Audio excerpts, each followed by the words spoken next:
I grew up in Rootstown, a small town in northeast Ohio. During my time at Rootstown, I was involved in sports. From my freshman to senior year, I played 3 sports: soccer, basketball, and baseball, each teaching me valuable lessons on and off the field. But there is one game, one memory that changed my life and the outlook on sports that I hold to this day.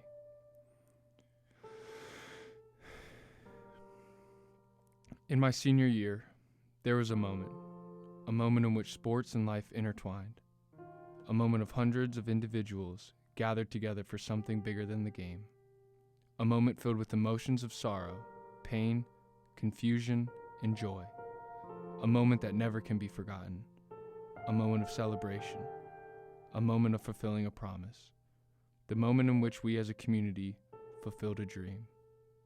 This is the story of 22 boys, one team, one dream.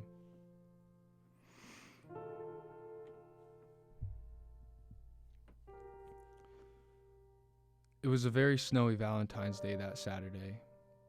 Due to the terrible conditions, we stayed in playing video games and watching basketball the whole night, just hanging out as teammates, as friends. It was about 12 a.m. when I got the text. It read, "Hey, do you know Bailey Simons? She got into a bad car crash." We scattered to our phones and began searching for answers. We had all confirmed that she had passed away. I was shocked to see the number of tweets that she received, sending love and prayers to her and her family.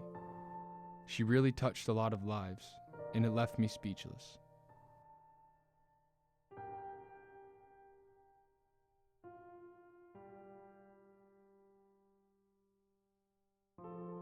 After our practice concluded on Sunday, we supported the cheerleaders by painting posters and signs for Bailey for our next game. Our coach pulled us aside and told us that Bailey had made a poster all by herself days before her passing. The poster read, "22 boys, one team, one dream," and had all of our names on it. One of the posters that we made read, "Thank you for believing in our dream," and had every signature from the basketball team to the cheerleading team. We also decided that we would make and sell t-shirts with Bailey's name on them and donate all the money to her family that we raised.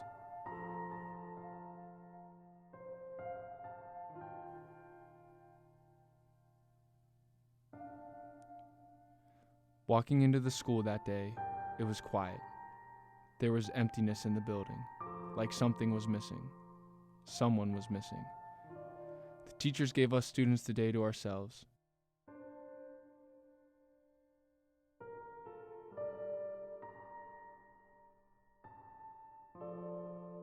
In the library, a handful of students took the time to make more posters and more signs. "Rover family, Bailey strong," they read. Bailey's favorite color was purple, so as the morning converted to afternoon, the school transitioned from our navy blue colors to purple.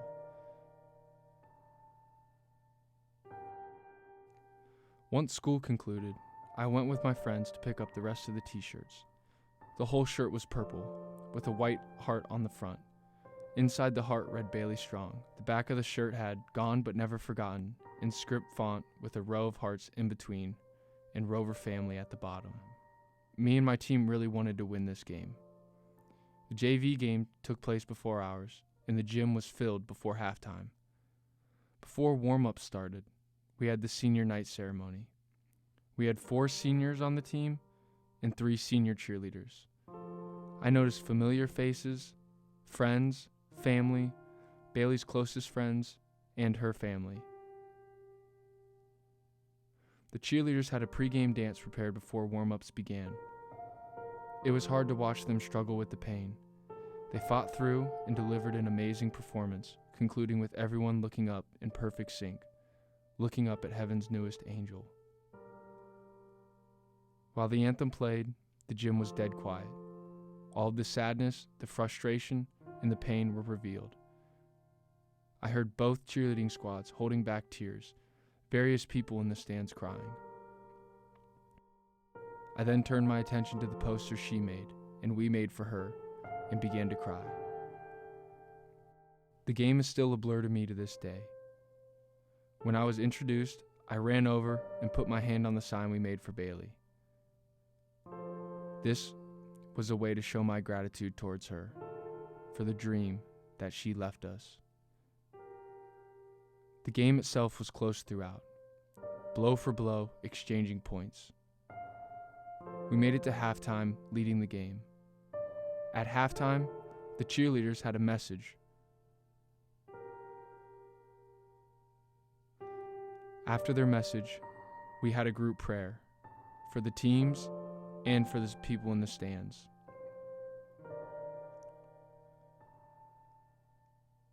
The game came down to me hitting 2 free throws. I remember walking up to the line, thinking about how much making these free throws would mean to the Rover family. Before I shot, all I could notice were the purple shirts that we made filled throughout the gym. I made both, and we took the lead. It all came down to a final shot from the other team. There was now a shift in the gym. Everyone focused on the game, awaiting the outcome. The ball is inbounded to the top of the key. I run as fast as I can at the shooter, hoping to make a miss. The shot bounces off the rim, and the buzzer sounds. He missed, and we won the game. As the buzzer is blaring, I start celebrating. There was a moment in the gym where no one was thinking about the loss. It was a moment of celebration that we did it. Screams of joy and pride could be seen throughout the gym. While making my way to the locker room, we celebrated. Everyone celebrated. I saw Bailey's parents. I couldn't help but fall into them and hug them close, telling them how sorry I am and how much her loss meant to us. They interrupted me and told me no, thank you. I was shocked. The fact that after everything that had happened, they told me thank you. It changed my whole perspective of how I saw basketball. In a way, I was able to take away the pain and sorrow from everyone in the gym by doing something that I loved to do. We came together as one, and one for her. It made me realize that this sport is far more than what happens between the court. It showed me that something as small as a game of basketball can bring families together to support something far greater than the individual, a family. The students and players gathered together at the end of the gym.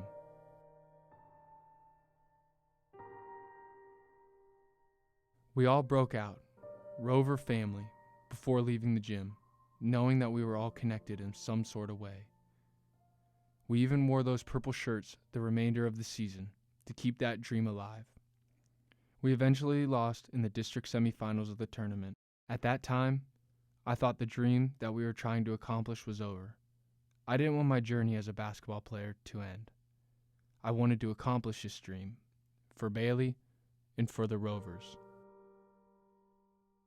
I chose to attend the University of Mount Union and couldn't wait to begin my journey as a Purple Raider, but wasn't expecting the new challenges I would face.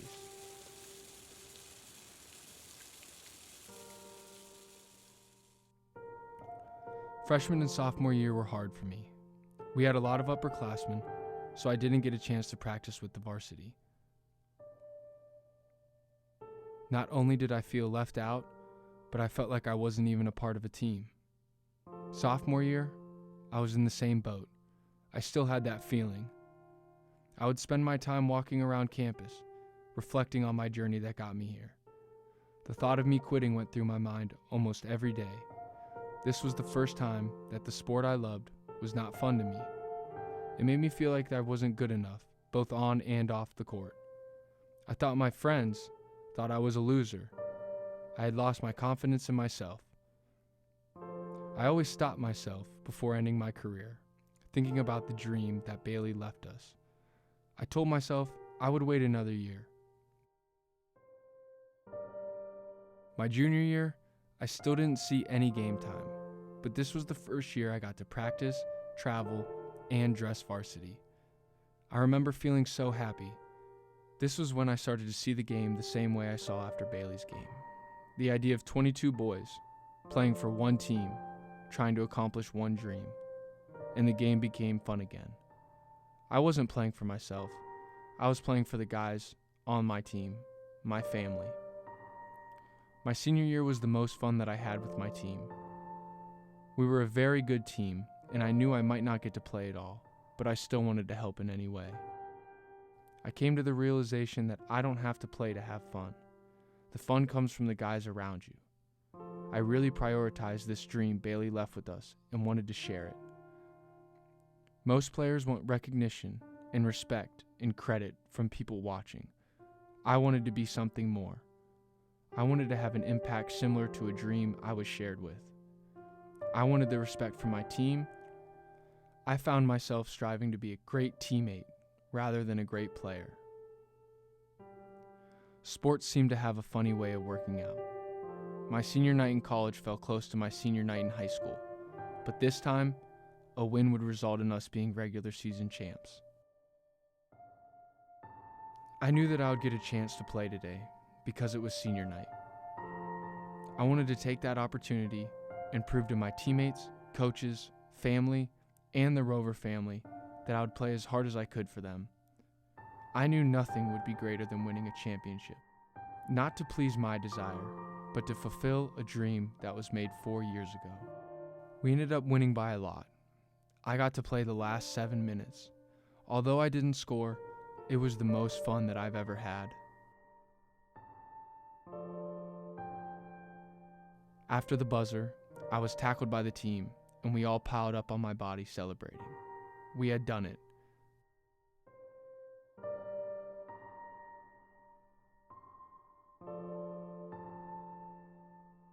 We celebrated as a family, cutting down the nets together, hugging each other's friends and family. The 4 seniors knew that we left a mark for years to come.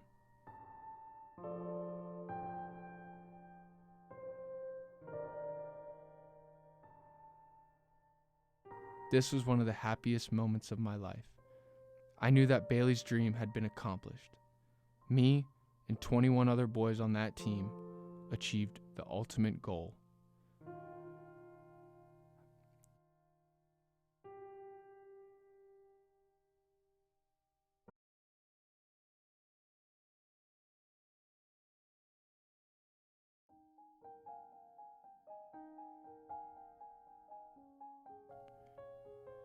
For the first 16 years of my life, This I was was all not a new part of feeling sports to me, team. a feeling that I couldn't let stick around. So I knew that something had to change. I was lucky enough that me and my college coach were so close. He talked to coaches around the county and the region about potential places for me to help coach. Luckily, he was friends with the Rootstown High School basketball coach, and he recommended me. I got a call from coach. He wanted me to help with the team, with the JV, and the varsity. As a coach, I get to teach others the way of the game, inspiring young adults to be a better version of themselves. I am both honored and grateful to continue my journey through sports in the place that it first started, the small town of Rootstown, Ohio. I want to show the players that sports are bigger than points and playing time. It is about the memories and bonds that you make with your teammates. It's about staying together through the good and the bad. It's about sacrifice, discipline, and accountability. It's about buying into something greater than any one individual. It's a dream that I still uphold today.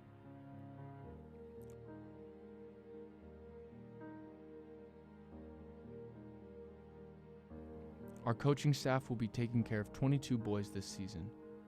Hopefully, I can share this dream with them. I once was a Rover, a Purple Raider, and now I'm a Rover again. I will never forget the laughs, the cries, and the unforgettable memories and life lessons I have learned along the way. But my journey is not over yet. We still have a dream to accomplish.